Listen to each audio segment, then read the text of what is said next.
Welcome back to our study in the book of Ruth. And since we're getting to know each other a little bit more, I can be honest. I need to confess that I love eavesdropping on people when they're at dinner. And not only that, I'm obsessed when I'm listening to people on their very first date. It drives my husband bananas, but I can recount every conversation, and my favorite part is when the bill comes, and then they decide, like, who's gonna split the bill? Is there gonna be a struggle? My husband gets so annoyed, and he tells me, Bianca, please don't do that. But guess what? My husband, Matt, is not here, and he's not the boss of me today, friends. No, we are gonna be able to eavesdrop on an amazing lunch conversation through Boaz and Ruth's very first date. It's super casual, because it's just a lunch date, you know. But after a full day of working, the staff at Boaz Business Enterprises, they paused to have lunch. And we pick this up in verse 14. At mealtime, Boaz said to her, come over here and have some bread dipped in vinegar wine. When she sat down with the harvesters, he offered her some roasted grain. She ate all she wanted and had some left over. She sat beside the reapers. This is a seat of respect and prominence and holiness. And he's really honoring her in this process. And he passed her some roasted grain. This is interesting. Who served Ruth? Boaz. What is he? The boss. See, the boss and the owner, a man, went above and beyond to serve Ruth. Charles Spurgeon, one of my favorite theologians, I love dead guys. In his famous quote, he said, Jesus is our great and glorious Boaz. Though he's in charge, he's humble and takes the posture of a servant. In that culture, a Moabite woman would serve the Hebrew men. But see, he flips the script and begins to serve an immigrant Moabitess. Just as she has had the best meal she's probably had in a really long time with her boss. I love noting that she didn't order like a salad with a glass of water. No, she went in. She was hungry. She stuffed herself and she left with food left over.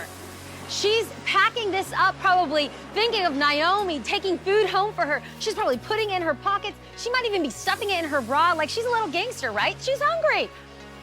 As this is going on, verse 15 and 16 tells us that Boaz tells his servants to not only let her glean, but to drop out bundles that fell purposely for her. What a beautiful picture of generosity and grace. We don't know why he said to his reapers to do that, but he did. Just like God is pouring out his blessings on us, sometimes we don't understand it, but we receive it. Unmerited, unearned, undeserved favor. God blesses us so that we can bless others. If we don't see the purpose of our blessings, let me tell you what will happen. Our handfuls will become handcuffs. Our possessions will become our obsessions. Our position will have no mission, and our occupation will lack a destination. See, Boaz blessed Ruth, and he knew that she was going to bless Naomi. He not only allows Ruth a great position for gleaning, but then tells his servants to give her extra. And boy, did she walk away with a blessing on that day. So in verse 17, what does she do? She gleaned in the field until evening. She worked all day. This is hard work. I mean, this is back-breaking, blue-collar, manual labor. We are told that she threshed out an ephah of barley. Now, what's an ephah of barley? Some theologians suggest that it's anywhere between 30 and 60 pounds, and she carried it on her back all the way home. This is the equivalent to 2 weeks worth of labor in one day. Can you imagine Naomi's shock? As she flings the satchel on top of the kitchen table, her mother-in-law asked her, where did you glean today? Blessed be the man who took notice of you. Then Ruth told her mother-in-law about the one whose place she'd been working.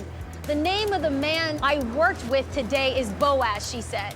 So in my mind's eye, she's like, Dol, oh my God, thank God. Oy vey, where did you get this from? Where did you get this food? Where had you been working? Tell me everything. I want the details, spare nothing, right? So she says, blessed is the man who took notice of you.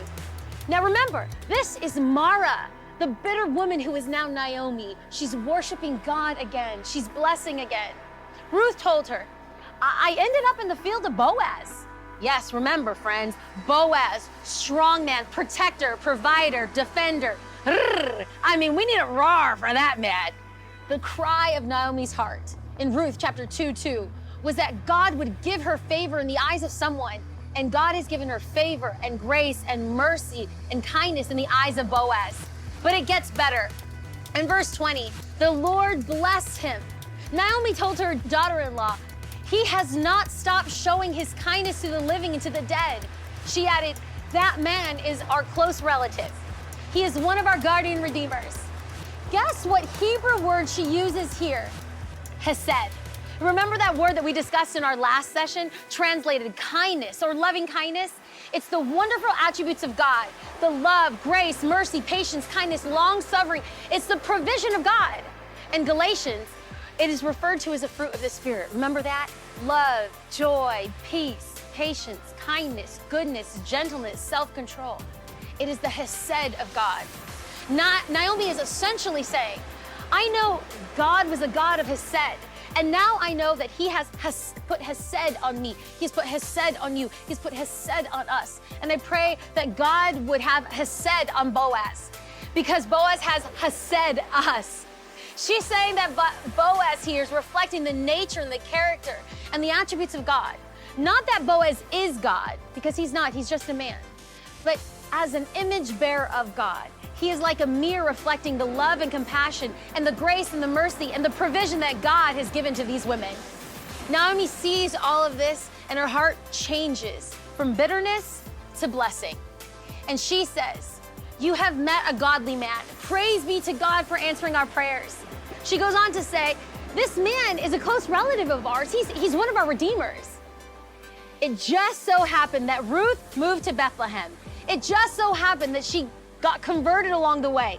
It just so happened that she's hungry and doesn't know anyone. It just so happened that she ends up in the field of Boaz. It just so happens that she happens to show up while she's there and he happens to see her, initiate a conversation with her, speak with her, and bless her. It just so happens that he offers her a job. It just so happens that he gives her a bonus. It just so happens that he is in the process of making their life better. It just so happens that he's single. And it just so happens that he is their redeemer. What does that mean? What does the redeemer mean? Well, it means that Boaz was part of the extended family, a family member of Elimelech, Naomi's deceased husband. This is where the great theme of the redeemer comes into play. Why is this important? Because the redeemer could redeem a family member who had been sold into slavery and bring them back.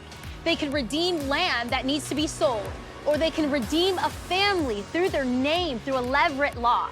Check out Deuteronomy 25, Leviticus 25, and Leviticus 27 for more info on that. Who does this? Who redeems? J-E-S-U-S. Yes, Jesus. We were slaves to our sin. We were slaves to our trespasses. We owned nothing, as it says in Romans chapter 6. But our great and glorious Redeemer frees us and gives us a new inheritance, a great, glorious inheritance. Jesus is our great and glorious Boaz. Things are going to change for Ruth and Naomi. They're heading into the harvest season, not just metaphorically or spiritually, but physically as well. Hope is on the horizon because their Redeemer lives. Don't miss out on our next session through Ruth chapter 3. I encourage you to read ahead because you're going to need to. Next session is a doozy.